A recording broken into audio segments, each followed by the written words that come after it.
Tevî ku ji ber vîrusa koronayê li Tirkiye pazaran cihê kar hatine girtin jî, lêlgorî saziya amara nefermiya Tirkiye TÜİKê, rêjeya bêkariyê meha Nîsana sala 2020 ji sedî 0.2 puan kêm bû û daket ji sedî 12.8. Gor hemandaneyan, hejmara bêkaran li gor Nîsana sala borî 427,000 kêm bûye û bûye 3 milyon û 775,000. Li gel TÜİK dibêje, di heyama COVID-19 de bêkarî kêm bûye, welatiyên kolanan ne temam baweriyê de ne. Abdullah Şekerê ku karê danûstana xurdeyan dike jî dibêje, ew nikare debara xwe bike.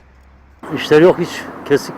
Kar tuneye û reviş pir xirab e. Caran ez derdikevim karê xurdeyan lê ev jî tuneye. Em nikarin debara xwe bikin. Cejna qurbanê jî tê lê ez nizanim bê ka em ê çi bikin. Bu pandemi süreci bizi bayağı... Di heyama pandemiyê de em pir mexdûr bûn. Krediyên ku dewlet dan çênebû em bikarbînin, kêşe derketin. Vê yekê jî zirarek mezin dame. Ji ber vê jî dêne çarî bêkarî her zêde bibe. Konfederasyona Sendikan Dîsk jî amarên TÜİKê red dike. Gorî raporta dîskarê, hejmara bêkaran di heyama COVID-19 de li gor Nîsana sala borî 2.793.000 kes zêde bûye û bûye 9 milyon û 756,000 kes.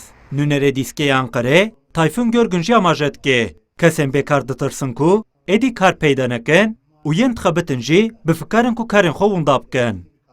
Özellikle Covid-19 salgın döneminde Taybetî heyama COVID-19 de bi sadan kargehên mezin hatin girtin û karker ji kar derxistin. Di Nîsana sala borî de li Tirkiye 27 milyon kes hebûn ku dixebitin. Îro ev hejmar da ketiye 20 milyonan. İstihdam bi qasî ji sedî 52 kêm bû û jin zêdetir bêkar manin. Fona bêkariyê heye ji bo kesên ku bêkar dimînin ji vir mûçekê werbigirin. Lêbelên ha ev jî hatiye bêbandor xistin.